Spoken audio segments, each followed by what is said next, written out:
Hey guys, we got one more day of absolute value inequalities to go through. So here we go. So just a quick reminder, you've got your four different types of inequality symbols. If you got the regular inequality symbols, you're going to use an open circle on a graph. And your interval notation, it would have a parenthesis next to whatever number has that open circle, right? Or if it's an infinity symbol, infinity is always a parenthesis as well. Parenthesis means it gets close to but does not equal. So you can never equal infinity, that's why it's always parenthesis. If it has the equal to symbols, you use a closed circle, and since it does equal it, you have to show it with a bracket. Okay? And again, to solve an absolute value inequality, we've got some general steps here we're going to go through. So you need to get the absolute value all by itself. So that means nothing outside the absolute value on the same side of the inequality. Then you split it into the positive and negative possibilities. You got to make sure you get the warning and flip the sign on the negative, right? Because when you split into the negative, it's like dividing everything by -1, basically. And then you're just going to follow your general steps for solving a equation at that point, right? If it's negative and it's adding, you would, or if it's subtracting, you would add it. And if it's multiplying, you divide it and so forth to move it to the other side. One thing you have to watch out for is if you multiply or divide by a negative to each side, you have to flip the inequality symbol. It's got to flip around. So if it's eating the number there, it's going to flip around and eat the equation.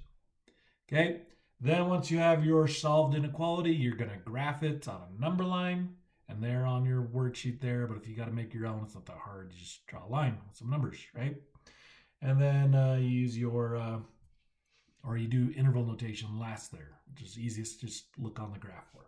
Okay, let's get to an example. So right here we've got our absolute value inequality here. Absolute value is not all by itself. We've got two things outside of it. My suggestion, and the way I think about these generally, is until the absolute value is all by itself, I always think of it as like a big blob or a big variable. So if I thought of that as just 3x minus 9, that's not that hard to solve for, right? What would I get rid of first? Well, that 3 would be a best friend.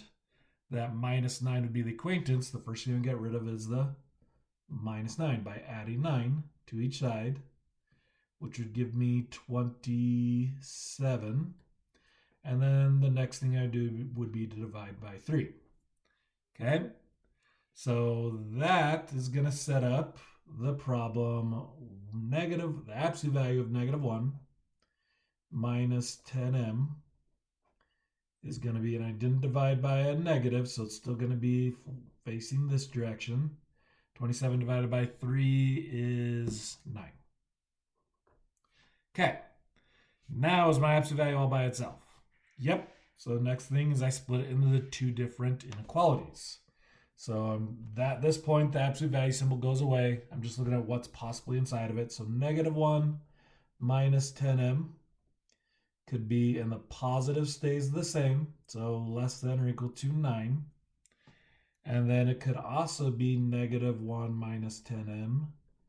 And this is going to be the negative one. So I'm going to flip the sign is greater than or equal to a -9. Okay. And then I just solved those. They're just two-step equations, right? So add 1. I'm going to get -10m is less than or equal to 10. And add 1. And I get -10m. This one's going to be a decimal. Is greater than or equal to -8. Divide by -10. Divide by -10. Divide by -10. Divide by -10. Dividing by a negative. So warning. Gotta flip the sign, right? Gotta flip these signs.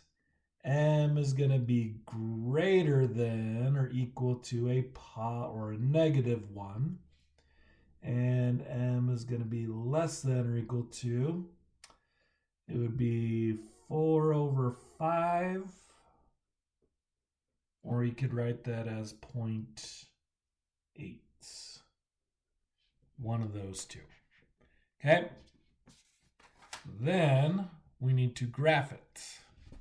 So I've got my two numbers. So on my number line, here's my number line. I've got -1 and 4 over 5. And these are closed circles because you got the line underneath the inequality symbol. And then at -1, it is eating the variable, right? Which means the variable is representing everything bigger than -1. Alligator always eats the bigger number. And then at 4 over 5, it's eating 4 over 5. So that means the variable is representing everything less than 4 over 5. So it's going to go the other direction, and they meet in the middle. So then to do our interval notation, you always do the least number, greatest number. So least number is -1, greatest number is 4 over 5. This is the and type of inequality, right? Where you just have the two closed number intervals, or the one closed number interval. And these both have a bracket because they both have a closed circle. There's one example. Let's look at another one. So again, this is the type of problem that I probably saw messed up on the most on this unit. And that's when we have two numbers in front. Now again, if I replace the absolute value with the big X there, so I can think of it as just an equation until I get it all by itself, this would be -10 minus 10x, right? Biggest mistake a lot of students made is they tried to combine those. But if it's -10 minus 10x, they're not like terms, right? So I have to get rid of this number in front first. Since this is multiplying, it's not a like term. So I've got to get rid of this as just adding or subtracting. So since it's negative, I got to add it to go to the other side, which gives me -10 times the absolute value, this blah, blah, blah, is less than or equal to -40. Then I divide by -10, and I'm dividing by a negative. So warning, gotta flip the sign, right? I'm gonna get a +4, right? Is now less than or equal to our big absolute value here. So absolute value of -4x minus 8. There, got the absolute value all by itself. Now, this is where, going back to my steps, I've got to split it into the two different inequalities. And I have to flip the negative possibility. So the positive stays the same. So -4x minus 8 greater than or equal to 4. The negative, the inequality symbol is going to flip. So -4x minus 8 is less than or equal to a -4. And please, please, please split it. Write out both problems. This is too much to keep in your head. So write them both out. And here we go. So the first thing we're going to do is we're going to get rid of that acquaintance. So we're going to add the 8 to each side. That leaves you with -4x greater than or equal to a +12. And -4x is less than or equal to a +4. Okay, then you divide by -4. And again, we're dividing by a negative. So we get the warning. We have to flip our sign. So x is now going to be less than or equal to a -3. And right here, we're going to get x is greater than or equal to a -1. Okay, so -1, -3, and we're going to graph it. -3, -1. And these have the line underneath it, so they're going to be closed circles.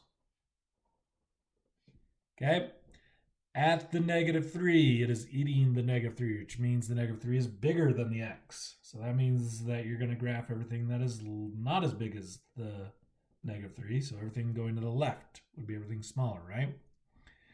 At -1, it's eating the x. So that means the x is bigger than -1. So at -1, it's going to go to the right. Okay, so again, if it eats the variable, you go to the right. If it eats the number, you go to the left. And this gives me two different intervals. So this is where I got to put the u in between my two interval notations.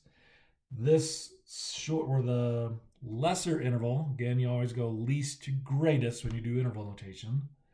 The least number on this less interval is negative infinity. It's going off forever, that direction. The greatest is negative 3. Infinity always has a parenthesis. This has a closed circle, so it's going to have a bracket. And then since I got to show that these are part of the same problem, I put a U in between them. And then I would do the next interval. The least number would be negative 1. Greatest would be positive infinity because it's going off to the right. So it's forever. Infinity always has a parenthesis. This negative 1 has a closed circle, so I'm going to put a bracket. And that would be your interval notation. Again, order matters. If you do negative 1 infinity first, and then that's wrong. It has to go from least to greatest. Reading this interval notation should be like reading a number line. Least number, not quite as least number, not quite as least number, greatest number, all that kind of stuff. Okay? All right, if you have any questions, let us know. We're here to help, and I will see you guys around somewhere, hopefully, and goodbye.